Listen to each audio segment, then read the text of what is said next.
Halo TBJ Family, mari kita saksikan video berikut ini. Percaya atau tidak Alkitab kalian ini banyak yang bertentangan? Enggak. Oke. Di sini ditulis ya, oke, kata ini kesaksian Lukas ya. Lebih mudah langit dan bumi lenyap daripada satu titik dari hukum Taurat. Oke. Satu hukum Taurat batal. Nah, di Efesus 2:15 berbunyi,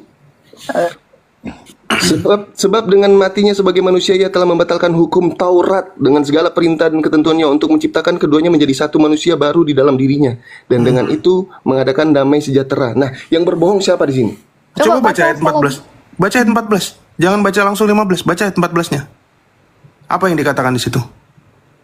Kok ke-14 lagi? Ini benar apa tidak ini? Ya baca dulu. Kamu kan baca ayat Efesus 2 ayat 15. Baca ayat 14-nya biar kamu tahu. Apa yang dimaksud dibatalkan di situ? Ya, karena dialah damai sejahtera kita yang telah mempersatukan kedua pihak dan yang telah merubuhkan tembok pemisah, yaitu perseteruan di dalam hubungan. Itu dia tembok pemisah itu yang dibatalkan. Pertanyaannya yang berbohong siapa di sini? Orang emang itu ceritanya yang dirobohkan, yang dibatalkan itu adalah tembok pemisah. Nah, kamu lanjut lagi Roma 3 ayat 31. Ini, dengar lu. Berarti Lukas 16:17 ini gugur. Efesus berapa tadi Pak Prof? Berarti Lukas 16:17 ini gugur. Ayat 14. Berarti Lukas 16:17 ini gugur. Enggak ada yang gugur. Enggak gugur. Makanya kamu harus baca dalam Roma 3 ayat 31 supaya kamu mengerti tentang penjelasannya. Coba tolong bacain. Iya. Roma 3 ayat 31 tolong bacain. Ini jelas hukum Taurat jadi dibatalkan. Iya, kamu baca dulu. Kamu jangan maksa. Karena kamu aja nggak tahu kitab Lukas. Tiba-tiba dalam hitungan menit kamu udah paling tahu Alkitab kami. Kami baca ini dari kecil. Kamu baru ngeh baru berapa detik yang lalu. Coba buka Roma 3 ayat 31. Minta tolong. Roma 3 ayat 31. Roma ayat 3. Roma pasal 3 ayat 31. Ini tulisan Rasul Paulus. Sama seperti Efesus. Pasal 3 ayat 31. Ayat 31. Bacakan nyaring. Ini sebenarnya nggak ada hubungan guys ya, cuman dia mungkin mencoba menghibur diri dengan ayat ini. Oh ya udah, biarkan orang yang. Demikian, adakah kami membatalkan hukum Taurat dengan karena iman? Sama sekali tidak, sebaliknya kami meneguhkannya. Jadi yang berbohong siapa? Iya, jadi yang berbohong siapa? Yang berbohong siapa? Ini kan Lo itu yang nulis sama-sama Rasul Paulus kok di situ. Ini kan bertentangan. Jadi yang berbohong di sini siapa? Yang bertentangan adalah logikamu karena kamu baru tahu Alkitab itu berapa menit yang lalu. Coba sebentar Pak Prof, bacakan dulu di ayat 15 tadi. Siapa yang membatalkannya? Coba baca. Dia nggak teliti nih. Siapa yang baca? Coba baca. Ini sebab dengan matinya sebagai manusia ia telah membatalkan Siapa hukum yang Taurat. Membatalkan? Berarti batal Siapa hukum yang Taurat. membatalkan? Siapa yang membatalkan? Berarti Saya tanya. Iyanya di situ siapa? Iya. Iyanya apa? Iyanya apa? Bukan Paulus. Nih. Coba baca sekali. Begini ya. Baca sekali lagi. Coba baca. Ya, sebab dengan matinya sebagai manusia, sebagai manusia ya. Ulang yang baca yang benar, jangan buru-buru. Ya, coba. Sebab dengan matinya sebagai manusia, ia telah membatalkan. Siapa yang batalkan? Siapa yang batalkan? Iya, siapa? Yesus dengan kematiannya, bukan Paulus. Lawak-lawak.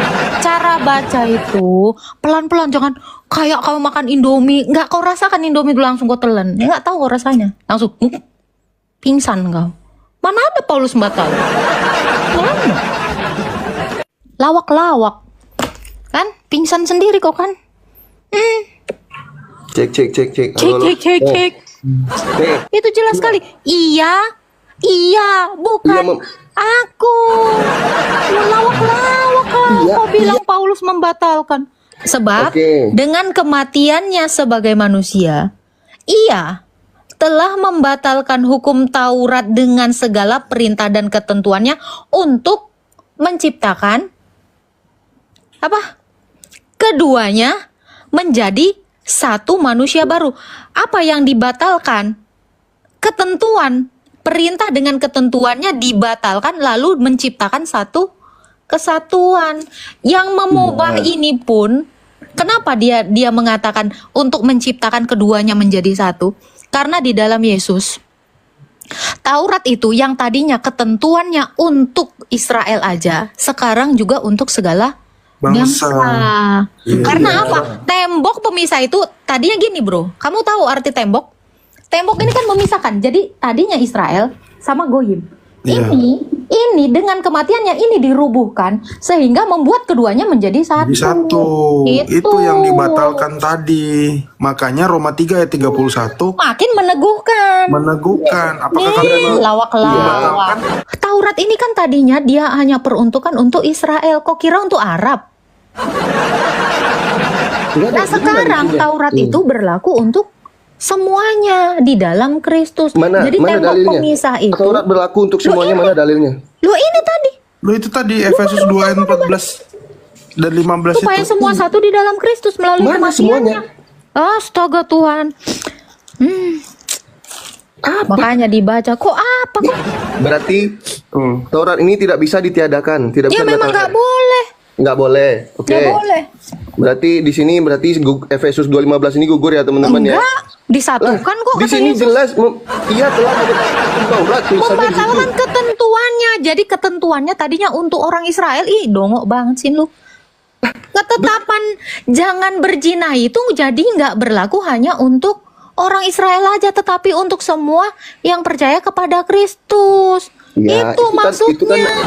Itu kan hasil tafsiran Mbak Agatha. Saya nggak nafsir, saya nggak melepaskan teks dari konteksnya.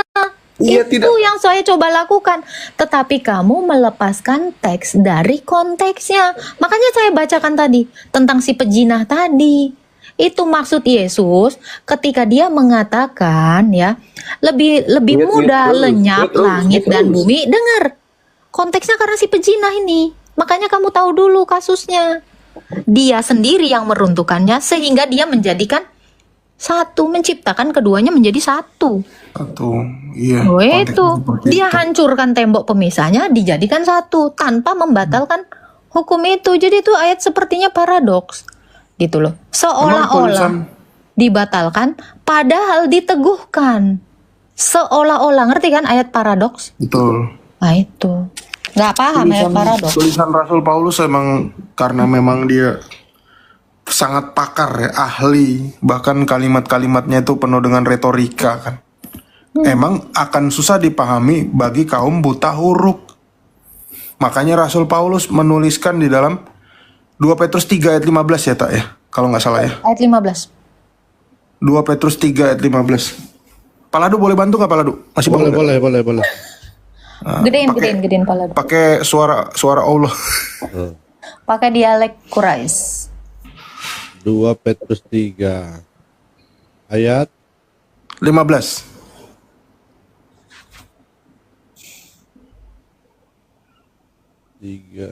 Nah ini yang ngomong ini Rasul Petrus ya, leadernya para rasul nih. Bahasanya bukan bahasa ini ya, orang Israel itu ya. Gedein dia gedein Pak Prof. Bentar. Nih, siap. Oh gini sih, ini selalu begini. Loh, Bentar Paladu. tar nih saya. Jangan Pak Prof, saya aja. Ini udah terlanjur. Lah, balik lagi. Ini aku aja Pak Prof. Oke. Loh, kok nggak bisa? Oke. Nah, anggaplah kesabaran Tuhan bentar kita. Paladu. Kata orang-orangnya nanti diganti orang Islam ya. Itu bisa cari mana orangnya. Kata orang-orang itu yang di ayat 16. Anggaplah kesabaran Tuhan kita sebagai kesempatan bagimu untuk beroleh selamat. Seperti juga Paulus, saudara kita yang kekasih, telah menulis kepadamu menurut hikmat yang diperlihatkan kepadanya. Hal itu dibuatnya dalam semua suratnya. Apabila ia berbicara tentang perkara-perkara ini, dan surat-surat itu ada hal-hal yang sukar dipahami, sehingga orang Islam yang tidak memahaminya dan yang tidak teguh imannya memutarbalikannya menjadi kebinasaan mereka sendiri, sama seperti yang juga mereka buat dengan tulisan-tulisan yang lain. Agak mirip ya. Kayak agak Thank you mirip. Palado. Enggak Pak Prof, ini itu agak mirip ya. Memutarbalikkan kebiasaan mereka sendiri seperti juga mereka Buat dengan tulisan-tulisan yang lain. Iya. ya, Rasul Paulus ini seringnya itu satir. Serius. Dia tuh selalu satir. Coba ya, dia tuh selalu mengatakan aku adalah yang paling berdosa. Aku orang yang paling, kamu lebih mulia aku. Dia tuh suka satir orangnya. Iya. Oh, gitu. Bahasanya tinggi ya. Itu bahasa canggih, itu bahasa satir. Serius. Yang tinggi itu bukan nikmat mana lagi yang kau dustakan. Itu terlalu. Ini Rasul yang nulis nih Rasul Petrus ya. Ketua kelas para rasul nih yang ngomong. Tuh. Berarti ini udah bukan hanya terjadi sekarang, zaman itu juga sudah ada nih bibit-bibit keislaman di kalangan orang-orang tidak percaya. Tuh. Tapi kenapa dia langsung takut Pak Prof? Ketika kita tanya, kenapa At-Taubah 29 itu? Ya, karena Pertimbangan Islam dengan itu Al-Kafir. Islam itu memang kalau sejujurnya mereka nggak belajar Al-Quran. Kapan mereka mau belajar Al-Quran? Jumatan cuma setengah jam. Kabur, lu Kalian kabur dari playing victim. Qurannya. Playing Kenapa? victim. Kenapa kabur dari Quranmu? Kenapa? Siapa Kenapa kabur kau dari takut? Quran? Di sini yang dipertanyakan kitab kalian. Kan? Kalian Kabur kan? kalian mempertanyakan ini Kita udah jawab terlalu panjang lebar. Saya nggak kitab mau kalian, nanti kalian tidak percaya gimana Al-Quran. Nggak ada yang bilang nggak percaya bang. Lah, Tuhan kalian bilang jangan sembah dia. Jangan kabur, jangan kabur. Nah ini kamu mau kabur. Tadi kamu bertanya, saya sudah menjawab. Sekarang saya tanya kamu, kenapa Al-Kafirun bertentangan kabur dengan lagi? At-Taubah 29? Loh, gantian. Kalau kamu nggak mau kabur, tanggupin ini. Iya, kalian kan itu baru jawab Al-Quran. Alkitab kalian tidak percaya. Kan kabur. Kabur dari mana? Betul kan Pak Prof? Percuma ngasih cahaya sama orang buta. Loh, apa bedanya tadi saya menjelaskan tentang yang kamu tanya? Kami kasih cahaya, kau mintanya yang gelap. Nah, sekarang saya tanya, kamu mau menghadapi Quranmu atau mau kabur? Atau mau lagi yang tadi? Beretorika lagi ke yang tadi? Ayo, kamu kabur lagi. 2 kali kamu naik, kamu kabur dari Quranmu. Kamu nggak sanggup menghadapi ini? Nggak ada tak orang itu. Nggak sanggup menghadapi ini? Kan? Jangan kabur dong. Kamu bawa Lukas sama Efesus. Kamu benturkan. Loh, saya bilang jangan lepaskan teks dari konteks. Kita udah menjawab. Bagaimana pendapat teman-teman TBJ mengenai video tadi? Silahkan masukkan di kolom komentar. Dari percakapan tadi, kita dapat belajar bahwa kita tidak bisa melihat teks Alkitab dan melepaskannya dari konteks. Karena Alkitab bukan seperti buku biasa. Baik perjanjian lama maupun perjanjian baru, ditulis dengan latar belakang, bahasa, tempat, budaya, kejadian pada waktu itu, dan pesan yang saling berkaitan. Jika apa yang dilakukan oleh Zuma kita terapkan, maka hal itu bisa memunculkan kesalahpahaman dalam memahami teks Alkitab. Ingat teman-teman, firman Allah bertujuan untuk mengajar, menyatakan kesalahan, memperbaiki kelakuan, dan mendidik orang dalam kebenaran.